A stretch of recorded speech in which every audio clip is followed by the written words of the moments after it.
Hello, you little criminals. This is Grace from Whodunnit Mysteries, checking in with you. So I've had a lot of people ask, like, how did you get started writing mystery games? I've been writing mystery games for about 6 years, but I grew up playing mystery games. Whodunnit Mysteries has been around since 1988. That's when my dad and mom started writing mystery games. So my dad was an auditor at a bank, and he liked doing interesting, unique team building activities. He threw these parties with his coworkers, his employees, and he would end up like having an affair with one of his employees, or his wife would end up having an affair. Like, their characters would end up having an affair, not like them in real life. And it just made him super uncomfortable. He's like, this isn't team building. This isn't the kind of team building that I want to have on my team. So he looked at him and he's like, I can write these things. And so he did. So that's kind of how it started.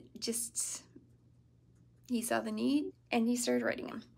And then when I was in middle school, my dad had a really massive stroke that it was hit and miss whether or not he was going to live. And when he finally came through, his brain was so damaged. He was essentially back to a toddler. He couldn't read, he couldn't write, he really couldn't speak. He had to learn how to speak all over again. And as an auditor, it was really important to be able to do math and to read and to write. Like, these are essential things. So he was forced into retirement. He just was. And for his own occupational therapy, he decided to work on learning how to read and learning how to write by writing mystery games again. So these mystery games were his occupational therapy. This was him teaching himself how to function in the world again. This is why he continued writing mystery games. And because he was forced into retirement at a pretty young age, he also used this to supplement his income. He also used it to supplement the income of some of my brothers and sisters during times when they were having a hard time keeping afloat. So this was a labor of love, and yeah, that's how Whodunnit Mysteries came into being. Now, because I was in middle school when he had his stroke, I played these games all the time. Like, when I was his target market as a middle schooler, I was his target market so that his daughter could play these games. And you knew that if Grace was having a birthday party, it was going to be a mystery game.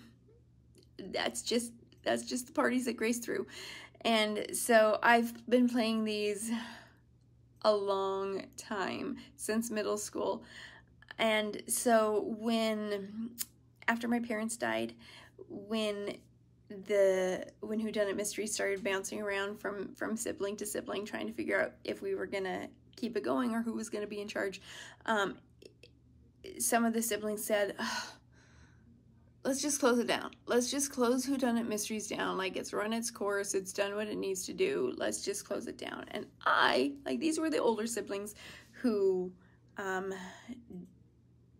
didn't grow up playing mystery games. I grew up playing mystery games. This was my childhood. This was my youth. And I said, close down Whodunnit Mysteries? No way. This is Dad's legacy.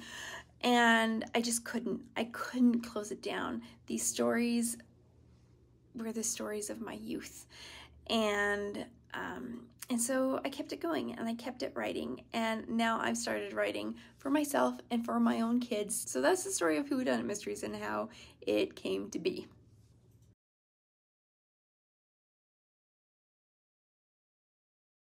We're going to have some outtakes here.